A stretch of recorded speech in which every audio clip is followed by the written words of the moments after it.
How mitakuyapi. Hello, everyone. The other day, I saw a interesting thing by the road. It was a location where someone had died. And I don't know how the person died, but at this location, on the side of the road, you could see a big display. On this display is a sculpture of Jesus standing there with his arms out. In other displays like this, it'll be the crucifix or something like that. This area where I live is very Catholic, and this is in the district that is called Bayern. And in English, people will say Bavaria.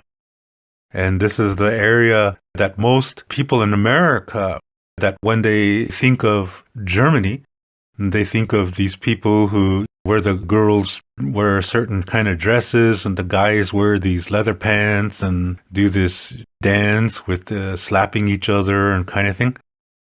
People think all Germans are that way. That's not even true. There's different parts of Germany, and in every part there's different customs, a different kind of culture. They dress differently, traditionally. But like I said, the American stereotype of Germans is what I just explained, with drinking beer and eating bratwurst and sauerkraut, and that's just Bayern, okay? That's not all of Germany. That's just Bayern. Not all of Germany is like that. This is in the south, southern Germany. And this area is a Catholic area. So you see a lot of things on highways like this, and a lot of times it's because somebody died there. So the family and relatives, they put like a memorial display. Sometimes the picture of the person will be there. There will be flowers there and all kinds of things. It depends on whatever the family wants to put there. It's interesting to see. But it's not just in Bayern that's that way. It's all over. It's that way in Germany. When I lived in Berlin, I went on a country road one time outside of the city.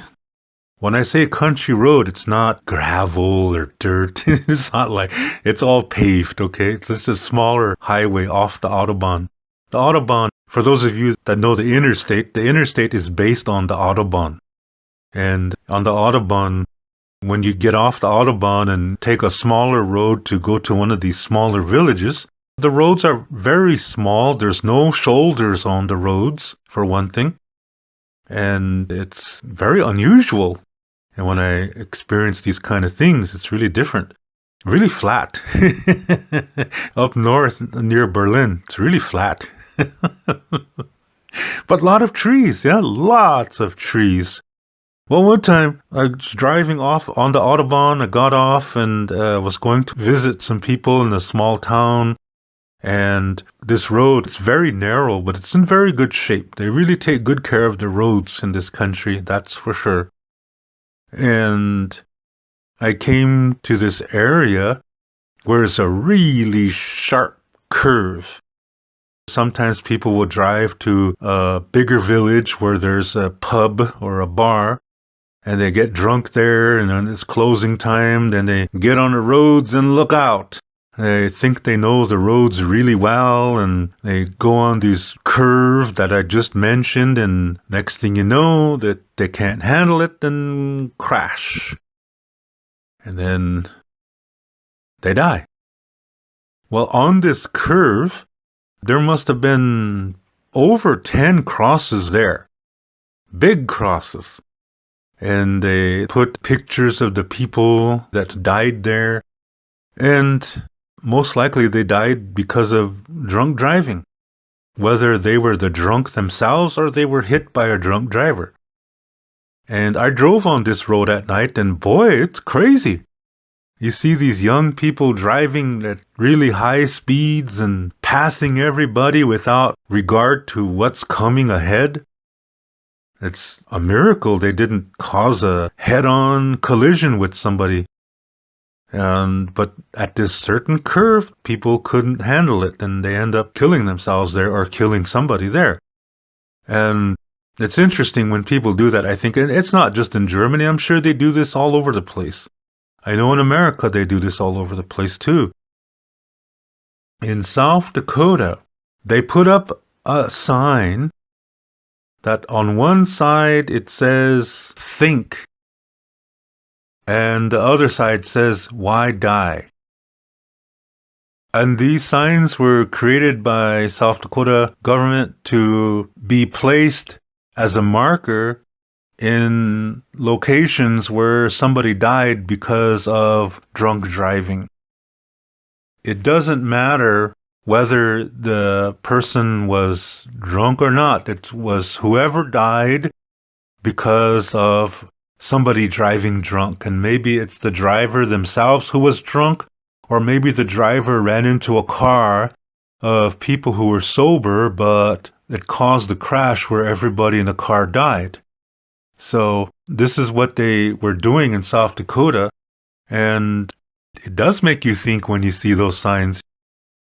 Going between where I lived and Eagle Butte, there was one location where I think there were either 4 or 5 signs, which meant it was a family that died in that location. They were hit by a drunk driver. So 4 people died.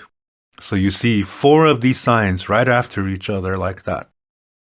So it's all through the state of South Dakota. Now, I don't know if other states do that, but South Dakota does. And it's supposed to make you think. But I really don't know if this influences people to be careful about driving. I hope it does.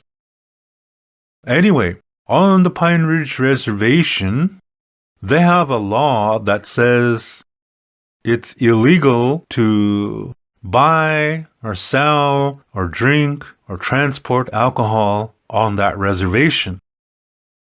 Now, I don't know if it's still this way for sure, but I do remember several years ago that they did have an election on that, a referendum vote, whether they should sell alcohol again or not.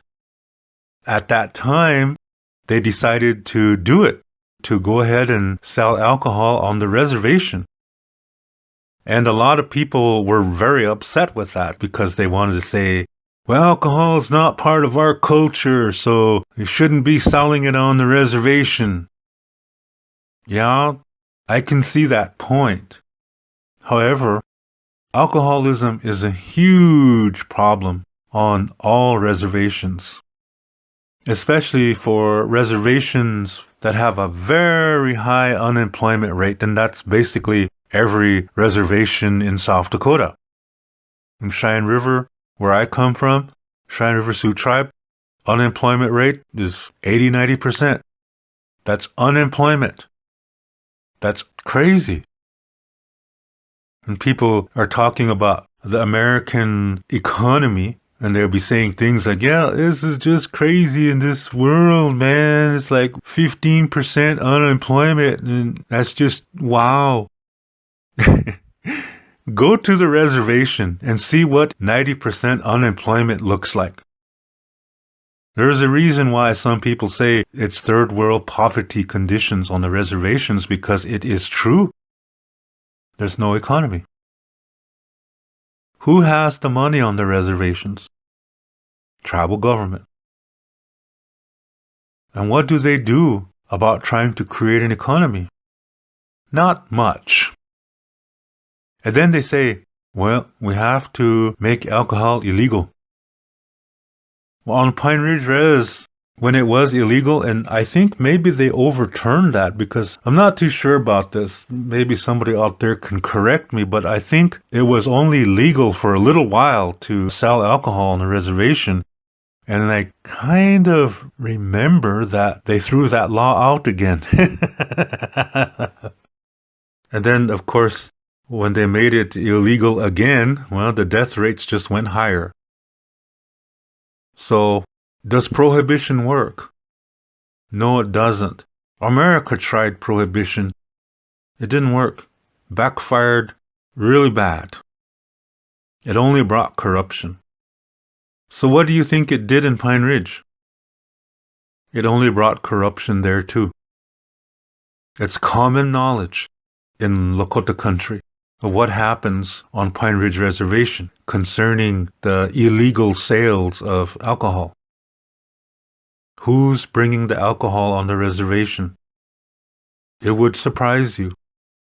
It would really surprise you that some of the politicians who are saying, yeah, we have to keep alcohol off our reservation because it's against the treaties, it's against the Lakota culture, but when they clock out of work, or heading off the reservation, buying alcohol, bringing it on the reservation, and selling it to the people.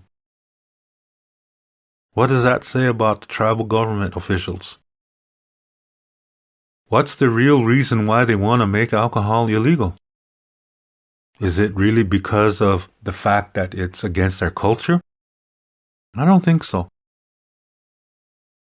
Now, the Pine Ridge Reservation is located in the southwest corner of South Dakota, right on the Nebraska borderline.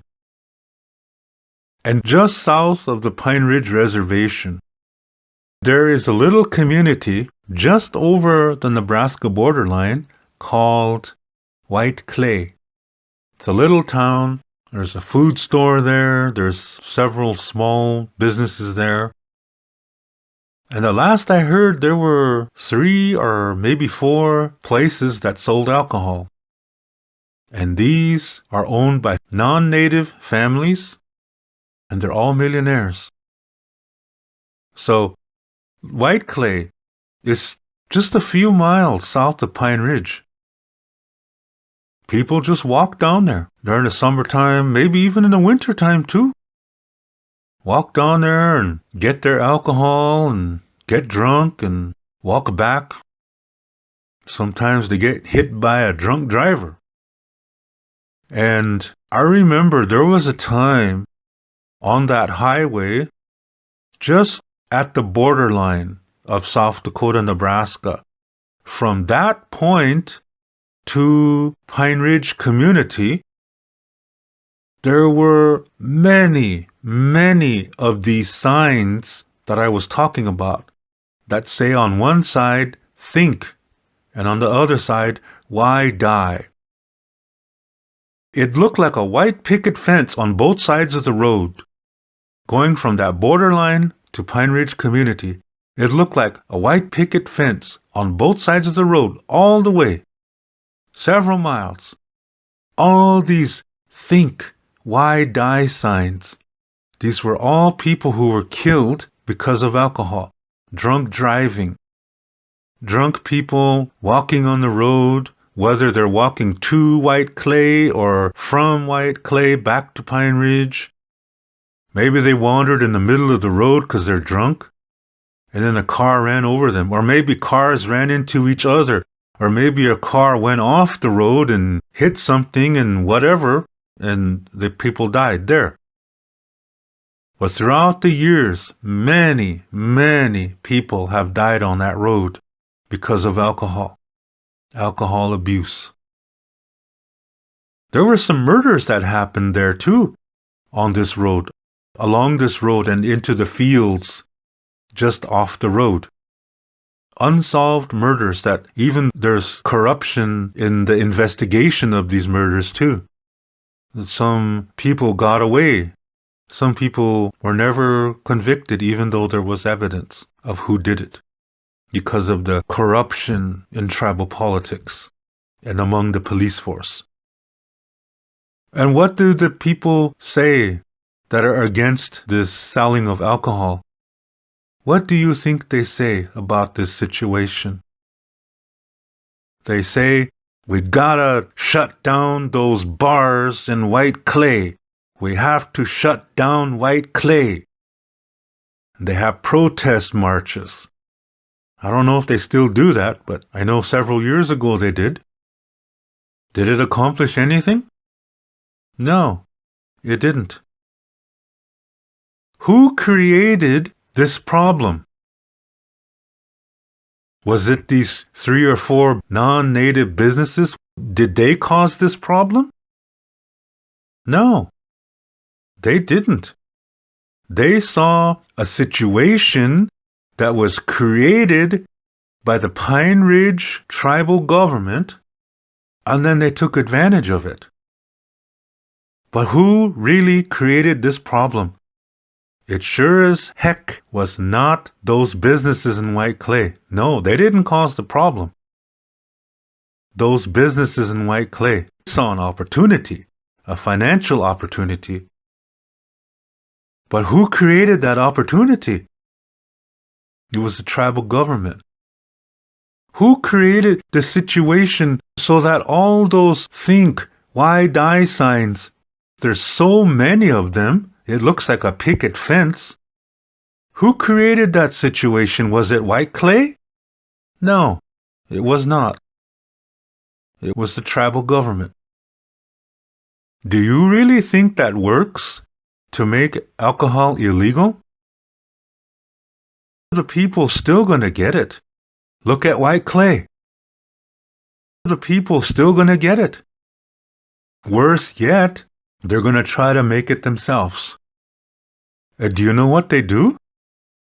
A lot of the people think that these disinfectants like Lysol, these things in spray cans, they really think that if you punch a hole at the bottom of this can, this Lysol can, and then put a slice of bread under it, and let it, all that liquid drain through that bread into a bucket, they think this bread takes out all the bad chemicals, and that what you have left is alcohol, and that's what they drink.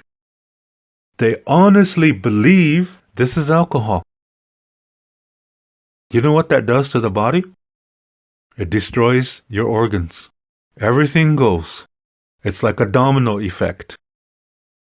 Your kidney goes, your liver goes, your stomach goes. Next thing you know, you got yellow skin. Your eyes pop out of their sockets. You look like you're bug-eyed the whole damn time. Can't blink your eyes because your eyes popped out of your socket. And you look like a skeleton. You know those pictures of the Jewish prisoners who were massacred during World War II at these concentration camps? If you see pictures of them, they're basically walking skeletons. That's what these Indians look like when they use these disinfectants like that. They'll be sitting there passing this big bucket around, thinking this is alcohol. They had no idea it's just tearing up their organs. And it don't take long. You can't save them. They're the living dead. And the next thing you know, they're gone. It really happens fast. Did White Clay create that problem? No. This happens on all reservations. And I wonder where they got that idea from. I really wonder. 'Cause it's everywhere. People do this on all the reservations. On the Cheyenne River Sioux Reservation, they know that prohibition does not work. And what Cheyenne River did was they asserted their sovereignty and decided, hey, we're going to control this situation. We're going to control the alcohol licenses. If your business is within the Cheyenne River Sioux tribe, then you have to buy a tribal alcohol license. And not only that, you have to pay taxes to the Cheyenne River Sioux tribe. And the Cheyenne River Sioux tribe said, we're only going to allow a certain number of licenses to be sold. So, these businesses had no choice. If they want to stay alive, they have to go to the tribal council and apply for an alcohol license. Maybe the tribe says yes, maybe they say no. And it costs a lot of money. And on top of that, they got to pay taxes to the Cheyenne River Sioux tribe. in the non-native towns within the Cheyenne River Sioux tribal boundaries, there was a community called Isabel. And they were saying that the Cheyenne River Sioux tribe has no authority or jurisdiction over them because they were not tribal members. So they went against that law. Next thing you know, the FBI came and told this guy, you get that license now or you go to prison. He really thought that he could defeat the tribe in court, but it didn't happen. The court went against him and were in favor of the Cheyenne River Sioux tribe, and that basically warned all non-native business owners that are doing their business within the Cheyenne River Sioux tribal boundaries that they better follow the tribal laws or they could go to federal prison, because the Cheyenne River Sioux tribe is a federal entity and not a state entity. And the prison sentences are much harsher in federal court. So, no choice. They had to go to the tribal council and beg for a tribal license to sell alcohol. And they paid a high price for it. The Cheyenne River Sioux tribe really asserted its authority over this community.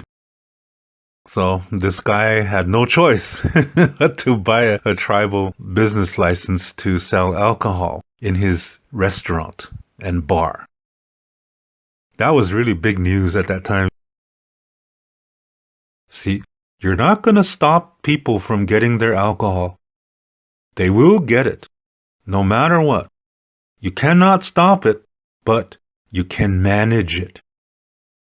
You can manage the problem. So, with that money, the tribe uses it to fund programs, to build a drug and alcohol rehabilitation center. They did things with it. They sent police officers into the schools for prevention programs, learning about alcohol abuse and drug abuse and all these kind of things. Knowledge is power, my friends. That the children know that alcohol is not the only way. Because if that didn't exist, the children go home, that's all they see, is their parents getting drunk. And they think this is normal. So the Cheyenne River Sioux tribe does something about this in a very realistic way. It doesn't take away the problem, but it minimizes it. It doesn't let it get out of control. It manages it. That works. So, when you go back to Pine Ridge, look at that situation. So total opposite. Is it working? No, it's not. Prohibition doesn't work.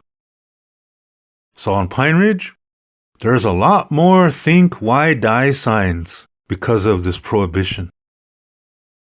Cheyenne River, not that many. Think why die signs. Cheyenne River sets a really good example. You got to be realistic. You can't be looking at this like in fantasy land. Yeah, it sounds nice. Let's make alcohol illegal. That comes from the white man.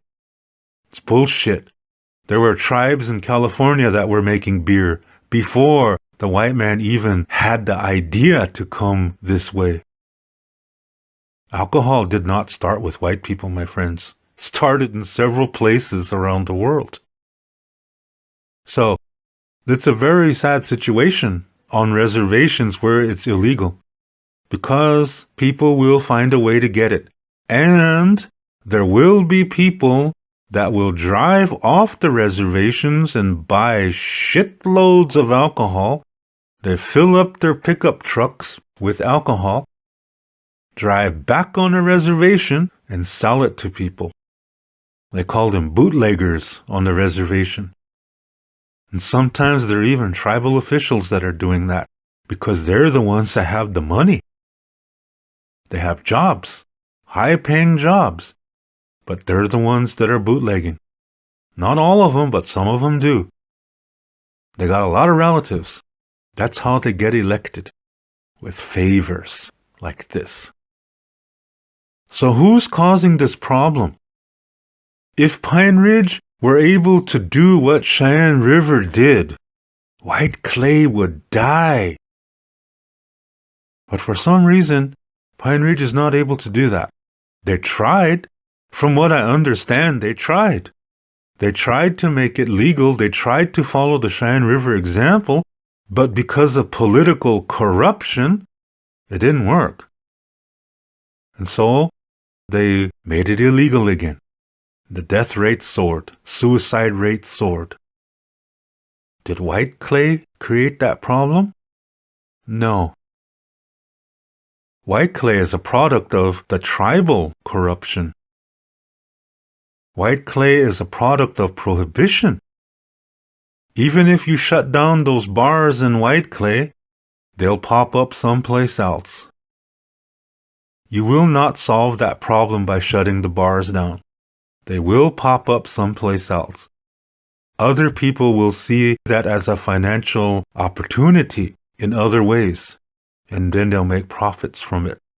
And then Pine Ridge's law of prohibition will create new non-native millionaires. See, on Cheyenne River, the money doesn't go to outside people. It goes back to the tribe. Because these guys that sell alcohol, they pay a lot of tax. And those alcohol licenses are not cheap. So on Cheyenne River, they manage the problem. But Pine Ridge creates a problem. Prohibition does not work. Wherever there's prohibition in South Dakota, there's a lot of think, why, die signs. I was just thinking about that when I saw this display here on the side of the road outside of Munich, Germany. And it's sad. It's somebody's daughter, it's somebody's son, it's somebody's father, it's somebody's mother. It's sad to see that. And South Dakota thought they could at least get people to think by putting up all these signs. And I don't know if that works either. But south of Pine Ridge on this road up to the Nebraska-South Dakota borderline, there used to be all these think, why, die signs there. There were so many. It was like a fence all the way. Like I said, a white picket fence on both sides of the road. Geez, a lot of people died on that road. It was not because of white clay. It was because of this tribal law. This tribal law created white clay bars.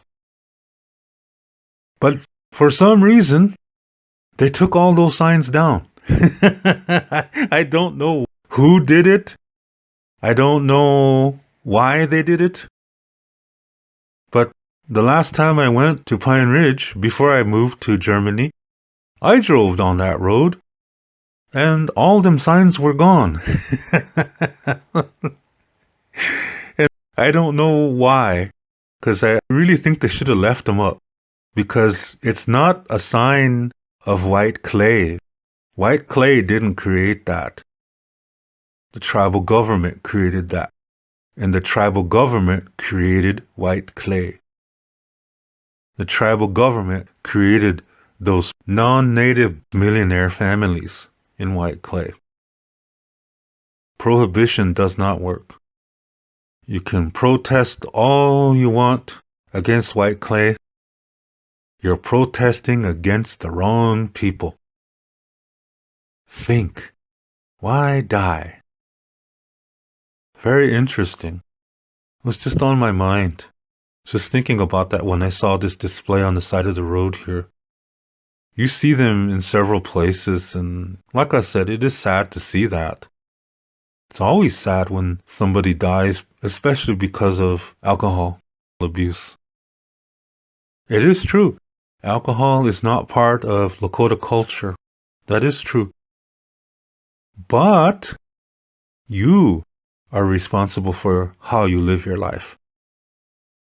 You choose how you want to live your life, because that's really important. Make your choices wisely. Think of yourself. You are very important. You're a blessing. And You're connected to everything. You affect everybody. And that comes back to you. That's called wawokia. It's a natural law of generosity. Comes back to you stronger. So when you live your life in a healthy way, learning from your difficulties, so you can live, so you can love. This is the purpose of life. All begins within you. Those were my thoughts today. I just wanted to share them with you. I encourage you to live a healthy life. It all starts within you. That you want to live a healthy life. Then you take the small steps in the beginning to begin that change. And as soon as you do that, things are turning for you that are going to help you achieve that as long as you keep it up. You start small. That's the biggest start ever when you can start small. And the impact is going to be huge. I guarantee that to you because I know it. I did it too. I started like that too. And I'm still going. I encounter difficulties sometimes. I get sad. I get angry. I get upset. I get scared. Then I bring my mind in. Take out my medicine wheel. And it makes me think of so many things that are wonderful in this life. The air, the water, the earth, the warmth from the sun, the wind, listening to nature, tasting natural foods. And I think, this life is good.